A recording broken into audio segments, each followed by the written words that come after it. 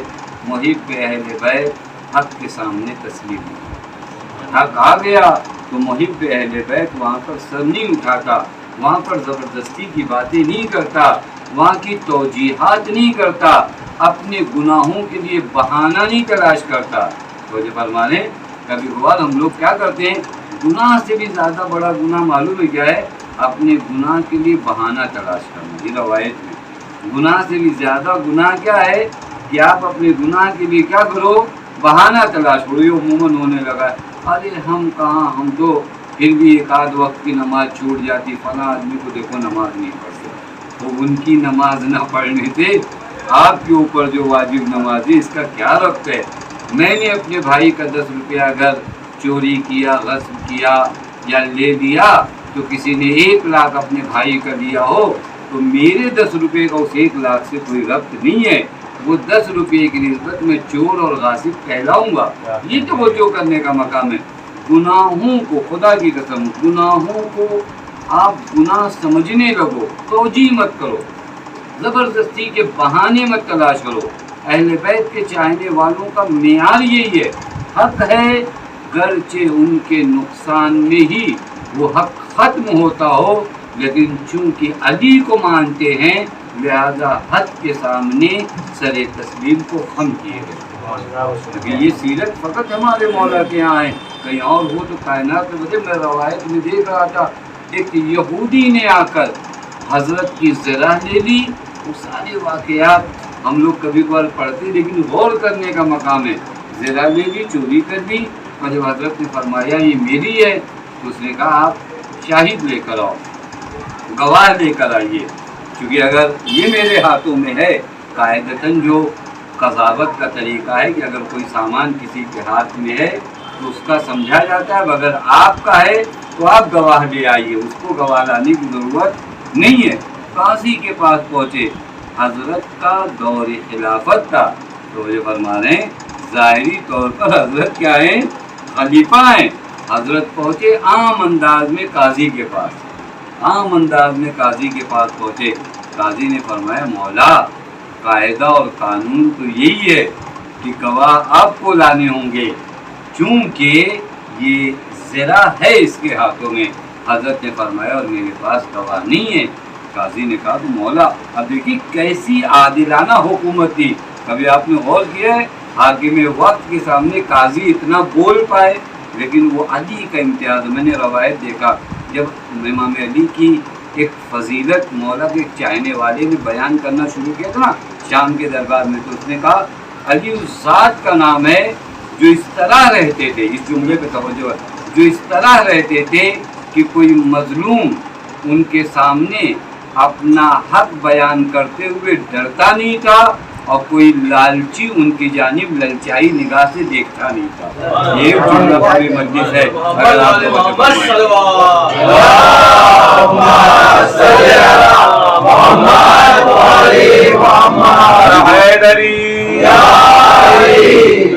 کبھار ہم اتنے غصے میں رہتے ہیں کہ ہمارا بچہ اپنا حق نہیں بول پاتا، تو یہ فرما رہے ہیں، اور کبھی کبھار اتنا لوگوں سے ملتے ہیں کہ ہر باطل والا ہم سے سوچتا نہیں، یہ 2-4 چائے اور سموسے میں تو ہمارے ساتھ آ جائیں گے۔ حضرت کی سیرت کیا ہے؟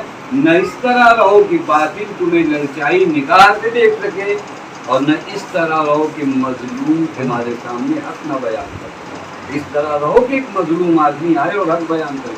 قاضی نے کہا مولا مجھے جو فیصلہ سنانا ہوگا وہ اس یہودی کے حق میں سنانا پڑے گا۔ سناؤ۔ ابھی حضرت اس نے فیصلہ سنایا اور حضرت اپنی راہ، یہودی اپنی راہ۔ روایت کا جملہ یہ یہودی پلٹا، مولا کے قدموں پہ گرا، کہا واقعاً آپ امام برحق ہو، وگرنہ حکومت جس کے ہاتھوں میں ہو اس کے خلاف فیصلہ سنانے کی کسی کی ہمت نہیں۔ اللہم صلی علی محمد و آل محمد۔ ہم دیکھیں اپنے مولا کی اس تعبیر سے ہم نے زندگی میں کیا لیا، ہم کس قدر حق کے سامنے تسلیم ہیں۔ ہم اپنے سامنے تو یہ خود آپ کبھی غور کریے گا، میں فقط خطابت نہیں کر رہا ہوں، بتا رہا ہوں چیک کیا جائے، فقط ایک چیز کو ایک ہفتے بیٹھ کر چیک کیا جائے، میں کہاں کہاں حق کے سامنے تسلیم ہوتا ہوں۔ مجھے کہاں کہاں لگتا ہے کہ میں غلط ہوں اور میں قبول کر لیتا ہوں کہ میں غلط ہوں. میں تو تیار نہیں ہوں اپنے آپ کو قبول کرنے کے لیے. ہمارے گھروں میں بعض مشکلات اسی وجہ سے ہیں کہ لوگ حق کے سامنے تسلیم نہیں ہیں. بعض زیادتیاں میری طرف سے ہیں بس اس وجہ سے کہ مجھے کون کہے میں ماما ابا کبا لگا کے بیٹھا ہوں. اب چاہے میں حق کے ساتھ ہوں نہ ہوں چپ خاموش ہوں سامنے والے کو, تو یہ تو پھر سیرت علوی نہیں ہوئی نا. یہ ایک امتیاز اگر علی والے اپنے آپ کو چیک کرنا شروع. میں نے عرض کیا محبت اہل بیت سرمایہ ہے خدا کی قدم, لیکن اس کے اثرات میری زندگی میں دکھائی دے یا نہیں دے.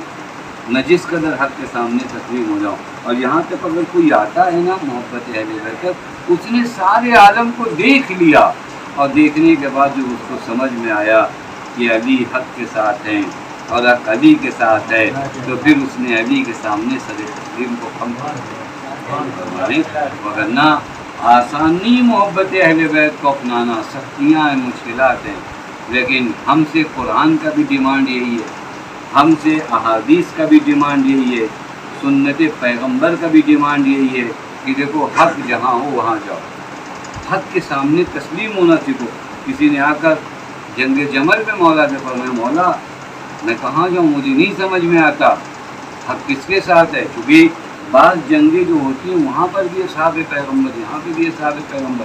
حضرت نے اس کو یہ نہیں بتایا کہ مجھے دیکھو, حضرت نے فرمایا جا کر پہلے حق سمجھو پھر اس کے بعد دیکھنا حق کس کے ساتھ ہے. اور جب حق کو دیکھو کہ کس کے ساتھ ہے, جو حق پہچان لو صاحب حق کو پہچان لو.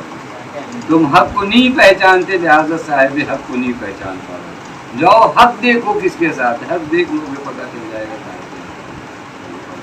یہی حق ہے, یہی حق ہے جو اہل بیت کے چاہنے والوں کا امتیاز ہونا چاہیے. جن مرحوم کے لیے اس مجلس کا انعقاد کیا گیا وہی حق کے سامنے تسلیم ہونا, حق کے سامنے تسلیم ہونا. سختیاں ہوں گی, مشکلات ہوں گی, کیا فرق پڑتا ہے. میرے اللہ نے مجھ سے کہا ہے کہ حق کے سامنے تسلیم ہو جاؤ, میں حق کے سامنے تسلیم ہو جاؤں. اور یہ خدا کی بڑی نوازش ہوتی ہے, خدا کا بڑا کرم ہوتا ہے. اللہ تعالیٰ خود قرآن میں کہتا ہے ہدایت حقیقت میں ہم دیتے کہ رسول آپ ذریعہ ہو, آپ پیغام پہنچاتے ہو, ہدایت ہماری جانب سے ملتی ہے. اصل ہدایت کی نعمت اگر اللہ تعالیٰ کسی کو دے دے, زندگانی دنیا کتنی دنوں کی ہے ختم ہو جاتی ہے. ایک عالم آخرت درپیش ہے جہاں پر اگر انسان حق پر ہے تو وہاں کی زندگی کے بارے میں ہم لوگ تھوڑا سے اس زندگانی دنیا کے بارے میں زیادہ غور کرنے لگتے ہیں. جبکہ دنیاوی زندگی ہم نے دیکھا, آپ نے دیکھا, کتنے ہمارے چاہنے والے ساتھ میں رہنے والے دنیا میں نہیں چلے گئے. تو اگر مجھے آج حق سمجھ میں آ جائے, اور یاد رکھیے گا حق سمجھنے کے لیے بہت زور و زبردستی کی ضرورت نہیں ہے. آدمی آئے واضح طریقے سے بغیر کسی فیصلے کے حق ڈھونڈنا شروع کر دے. خداوند متعال قرآن میں کہتا ہے جو ہمارے راہ میں کوشش و تلاش کرتے ہیں لنہدینہم سبلنا, پھر ہم اسے راستے اپنے دکھاتے ہیں.